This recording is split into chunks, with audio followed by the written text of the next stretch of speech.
और बेटा ये इस तरह से जो होता है प्राइमरी होती है और ये सेकेंडरी होती है बेटा। तो प्राइमरी का फ्लक्स लेके सेकेंडरी तक जो जाते हैं बेटा, वो कौन जाता है? ये कोर मटेरियल जाता है।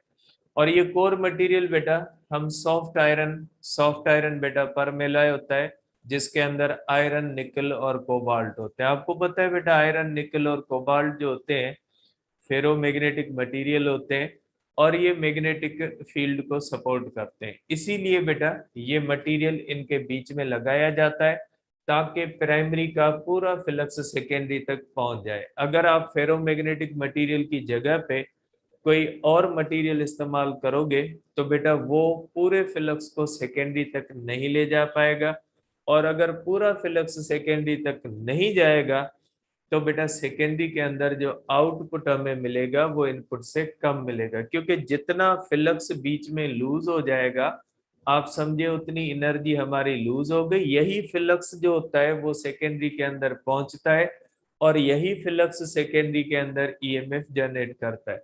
अगर प्राइमरी का फ्लक्स सेकेंडरी के अंदर 100% नहीं पहुंच पाता तो बेटा एनर्जी के लॉसेस होते हैं। इसलिए बेटा हम जो यहाँ पे कोर मटेरियल लेते हैं वो कोर मटेरियल बेटा हम लेते हैं सॉफ्ट आयरन या फेरोमैग्नेटिक मटेरियल इसीलिए लेते हैं ताकि वो फेरोमैग्नेटिक मटेरियल या सॉफ्ट आयरन हमारे 100% फ्लक्स को, प्राइमरी के फ्लक्स को सेकेंडरी तक पहुंचा पाए, और सेकेंडरी के अंदर जो हमें आउटपुट मिले बेटा वो very near to the input मिले। लेकिन बेटा फेरोमैग्नेटिक मटेरियल्स भी 100% फ्लक्स को सेकेंडरी तक नहीं पहुंचा पाते। सम फ्लक्स का लॉस फिर भी हो जाता है, लेकिन मिनिमम लॉस होता है। अगर इनकी जगह पे कोई और मटेरियल इस्तेमाल करते तो लॉस हमारा मैक्सिमम हो सकता था बेटा। अब ये फार्मूला क्या कहता है बेटा? ये फार्मूला हमें कहता है कि EMF in primary upon EMF in secondary is equal to number of turns in primary upon number of turns in secondary बेटा। अब ये फार्मूला हमें ये कहता है कि प्राइमरी के अंदर EMF directly proportional to the number of turns in primary, और सेकेंडरी के अंदर बेटा number of turns directly proportional to the जो है वो सेकेंडरी होते हैं। तो यहां से बेटा हमारे पास ये एक बात आती है कि हम इस फार्मूला को इस्तेमाल करके बेटा ईएमएफ को इंक्रीज या डिक्रीज भी कर सकते हैं, क्योंकि जिस कॉइल के अंदर बेटा हम नंबर ऑफ टर्न्स ज्यादा रखेंगे उसके अंदर ज्यादा ईएमएफ इंड्यूस होगी, और जिसके अंदर हम कम रखेंगे उसके अंदर कम ईएमएफ इंड्यूस होगी। तो बेटा इसकी बुनियाद पे, इस चीज की बुनियाद पे बेटा टाइप्स ऑफ ट्रांसफार्मर होते हैं बेटा। ठीक है, अब इसी की बुनियाद पे बेटा टाइप्स ऑफ ट्रांसफार्मर होते हैं बेटा। और ये टाइप्स ऑफ ट्रांसफार्मर क्या होते हैं बेटा? ठीक है, अब आ जाए आप इस पे। ठीक है बेटा, एक होता है बेटा इस तरह से, या मैं यहाँ पे लिख देता हूं बेटा टाइप्स।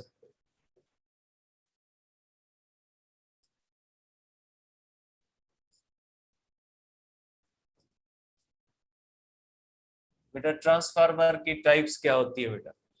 एक ये हो सकता है बेटा, सपोज करें आप इस तरह से बेटा एक कोर मटेरियल लेते हैं, ठीक है, और उसके अंदर आप प्राइमरी और सेकेंडरी लगाते हैं बेटा इस तरह से। सपोज करें बेटा एक के अंदर आपने प्राइमरी के अंदर नंबर ऑफ टर्न्स ज्यादा लगाए हैं, और सेकेंडरी के अंदर बेटा आपने नंबर ऑफ टर्न्स कम लगाए।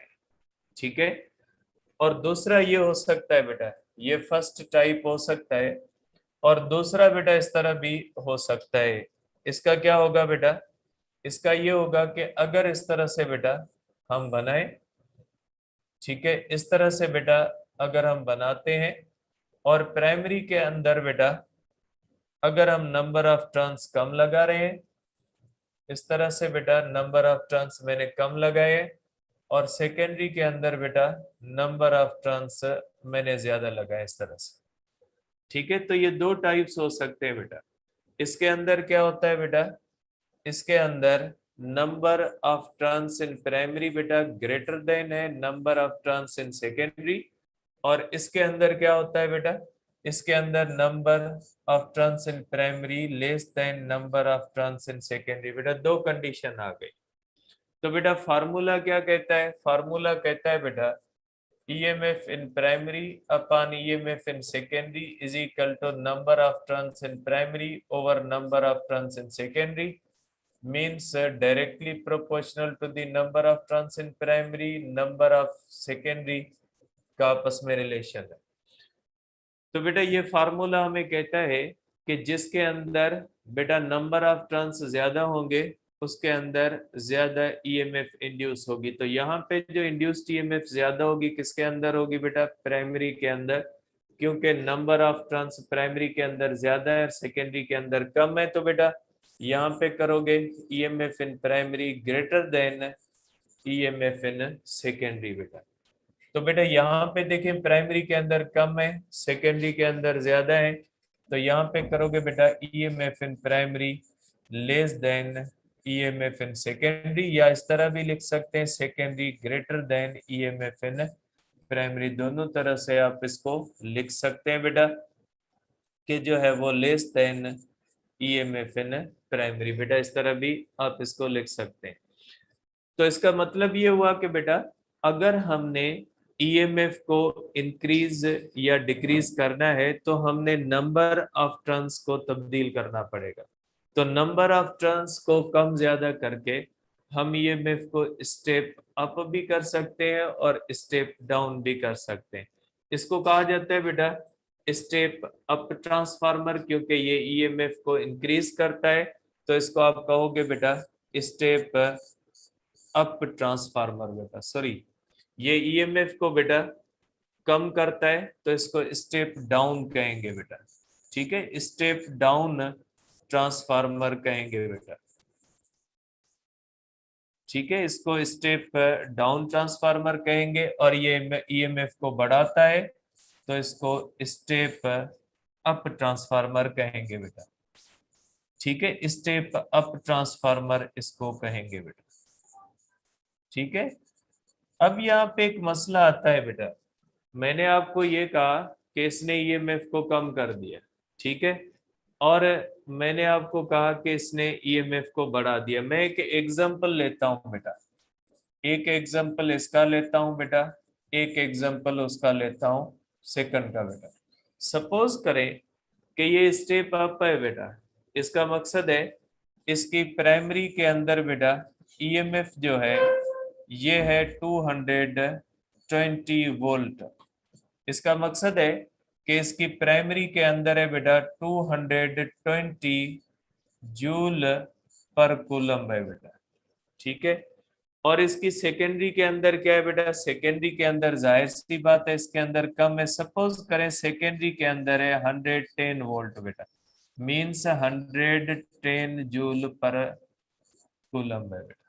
ठीक है, तो यहाँ पे क्वेश्चन ये पैदा होता है कि बेटा प्राइमरी के अंदर 220 जूल पर कूलम है, सेकेंडरी के अंदर 110 जूल पर कूलम है। तो इसका मकसद है कि बेटा स्टेप डाउन ट्रांसफार्मर ने वोल्टेज कम किया, मींस एनर्जी कम कर दी। इसका मकसद है प्राइमरी के अंदर जो हर 1 कूलम है उसके पास 220 जूल एनर्जी है, और जो सेकेंडरी के अंदर हर कूलम के पास 110 जूल एनर्जी है। तो ये एनर्जी गई कहाँ पे बेटा? Law of conservation of energy कहता है energy can not be created, can not be destroyed. तो एनर्जी कहाँ पे गई बेटा? इसका मकसद है कि स्टेप डाउन ट्रांसफार्मर ने एनर्जी का लॉस दे दिया, एनर्जी को डिस्ट्रॉय कर दिया। लेकिन ऐसा तो नहीं होगा, क्योंकि law of conservation of energy कहता है कि energy can not be created, energy can not be destroyed. तो ये एनर्जी गई कहाँ पे? 110 जूल जो है वो एनर्जी मिसिंग है बेटा। यहाँ पे प्राइमरी के अंदर हमने 220 जूल दी है, तो बेटा सेकेंडरी के अंदर कितनी बनी है बेटा? 110 जूल बनी है बेटा। ठीक है, एक मिनट बेटा, मैं इसको थोड़ा स्पेस के साथ लिखता हूँ क्योंकि मुझे एक चीज और भी बीच में लिखनी है बेटा। ठीक है, तो मैं इसको बेटा स्पेस के साथ लिखता हूँ बेटा। ईएमएफ इन सेकेंडरी बेटा 110 वोल्ट है, मींस 110 जूल पर कूलम है। मीन्स बेटा सेकेंडरी के अंदर 110 जूल एनर्जी